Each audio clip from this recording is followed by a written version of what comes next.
गम प्रसाद सिद्धार्थ संतती संपत्ती यश कीर्ती शुभ लाभ फलप्राप्त्या समस्त अभिवृद्ध धनलक्ष्मी प्राप्त्यार्थ्या प्राप्त लक्ष्मी मेघावयाच्या नमः शंभवे मृत्युंजयाय नमो ओम शंतरकाय नमः सर्वरूपाय पार्वते नमः श्री महेश्वराय सर्वरूप नमः ओम पुण्यरूपाते नमः नमो भानुरूपाय जलमूर्ते अग्निरूपाय वायुमूर्ते ओंकार देवकाराय नमः अस्य रुद्रस्य प्रश्नस्य घोर ऋषिः संकर्ष मूर्ति वेदाः पुरुष रुद्र देवता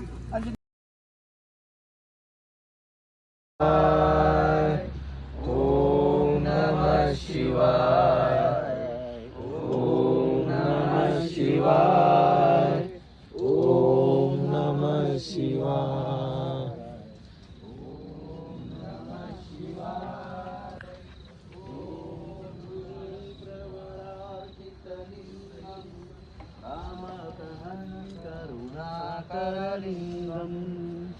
रावण दर्प विनाशकलिंगम तत्प्रणमामि सदा शिवलिंगम ओम नमः शिवाय ओम नमः शिवाय ओम नमः शिवाय ओम नमः शिवाय सुरवर पूजित लिंगम दुर्वर पुष्प समाचित लिंगम शंकर शंभो हे गिरिजापति भवानी शंकर शिव शंकर शंभो ओम नमः शिवाय ओम नमः शिवाय ओम नमः शिवाय ओम नमः शिवाय ओम नमः शिवाय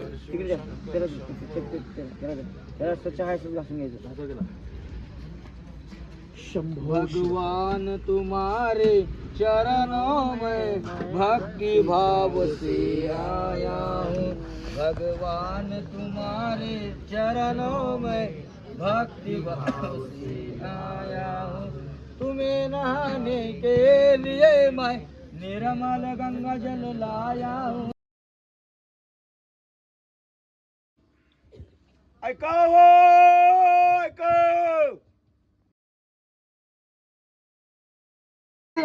सुख करता दुःख हरता वार्ता विघ्नाची हिरवी पूर्वी प्रेम कृपा जयाची सर्वांगी सुंदर उटी शेंदुराची कंठी गळके माळ मुक्ता फळांची जय देव जय देव जय मंगलमूर्ती दर्शन मात्रे मन कामना पूर्ती जय देव जय देव लग्नपती कपरा तुझ गौरी कुमरा चंदनाची उटी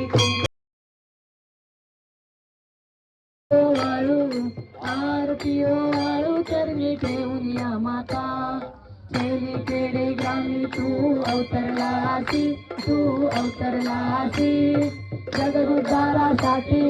जगदुद्धारासाठी राया तू फिरसी भक्तवत्सल करा तू एक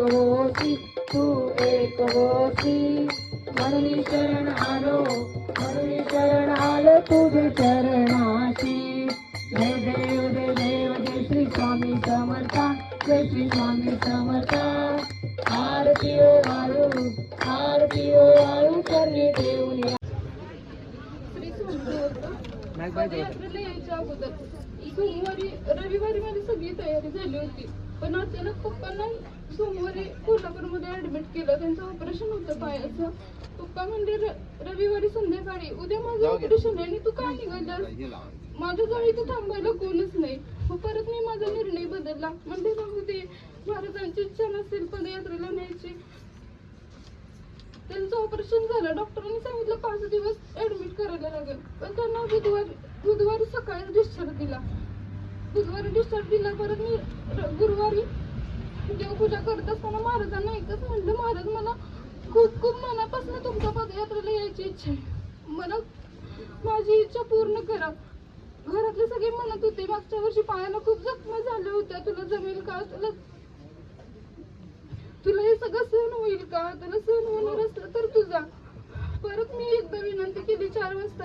आता 4 वाजले, आता कसं जायचं, मिरजेत पायी दिंडी असेल, मी कशी पोहोचेल, मला साधं इथनं 21 किलोमीटर पण जायचं, कधी मी गेले नव्हते एसटीने बसने. पण महाराजांना एकच म्हणलं, महाराज मला खूप खूप मनापासून तुमच्या जवळ यायचंय, मला कसंही करा आणि मला तुमच्या पायी दिंडीत सामील करून घ्या.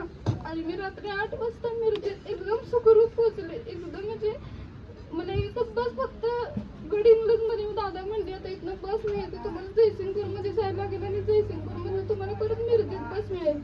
पण स्वामी कृपेने मला तिथंच डायरेक्ट मिरजेत बस मिळाली आणि मी सुखरूप मिरजेत पोहोचले. श्री स्वामी समर्थ. काल आम्ही येत असताना अचानक माझा भाऊ एक आहे, त्याला भुका लागलेल्या, म्हणजे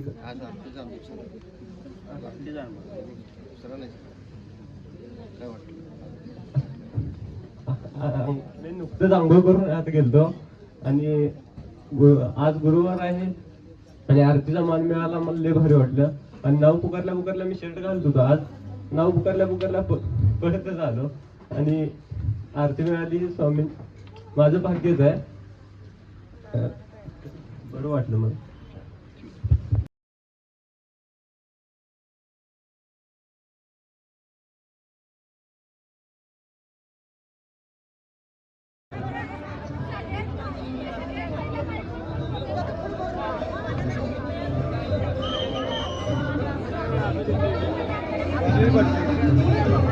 संपल्या 1-2च आहे का? 1-2च आहे. मला पाहिजे की एक ठेवतो की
स्वामी समर्थ. श्री स्वामी समर्थ.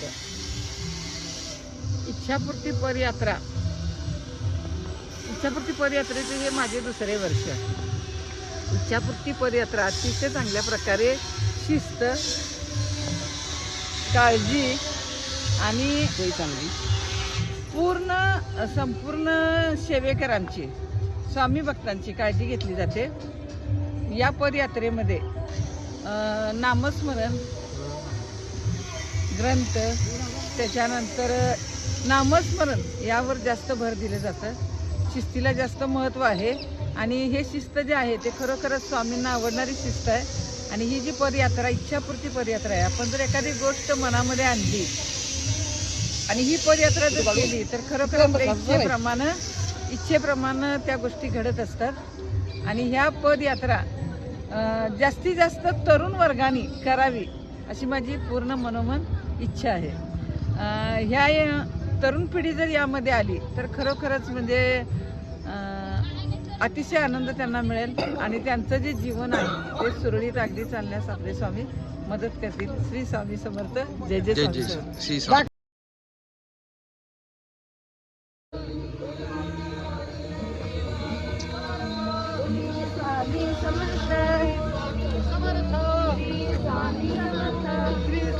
समर्थ.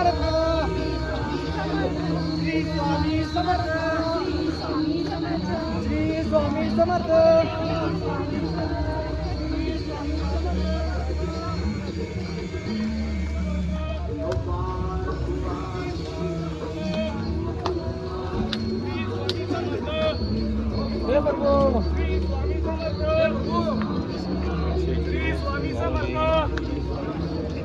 श्री स्वामी समर्थ श्री स्वामी समर्थ श्री स्वामी समर्थ श्री स्वामी समर्थ श्री स्वामी समर्थ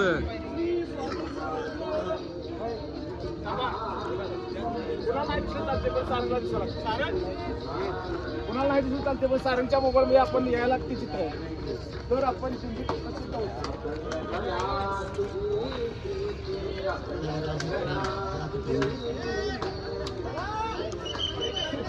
त्यांनी आज आम्हाला चांगलं सांगितलं की सगळ्यांच्यावर अन्याय करणार नाही. पुढच्या वर्षी जे कोण चुकीचे वागले त्यांना आम्ही सरळ सांगतो की तुम्हाला प्रवेश दिला जाणार. तर खूप काही तुम्ही चांगलं बोललात, मार्गदर्शन सगळ्यांना झालं. ते तुमच्या त्याचा लाभ घ्या, जास्तीत जास्त नामस्मरण करा.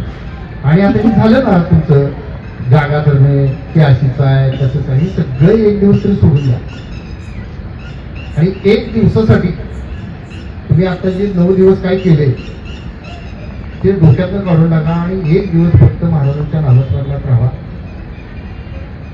मार्गशीर्ष महिना, त्या महिन्यामध्ये ही पवित्र अशी पौर्णिमा आणि दत्तगुरूंचा जन्म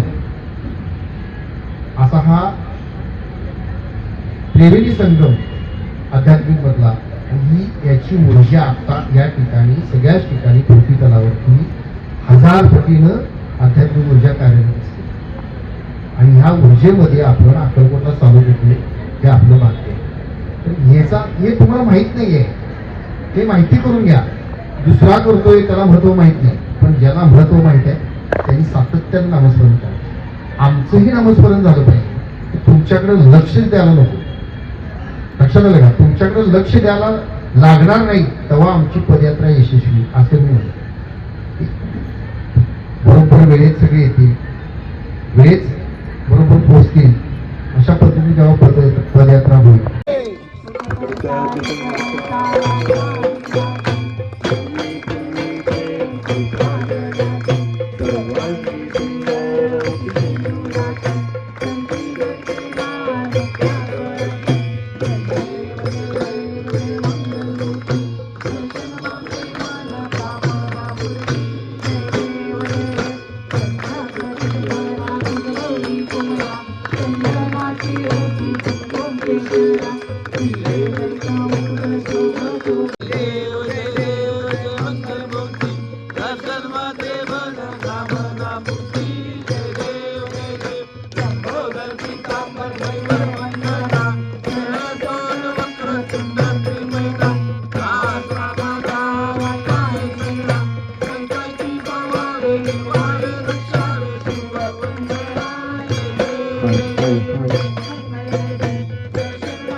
Thank you.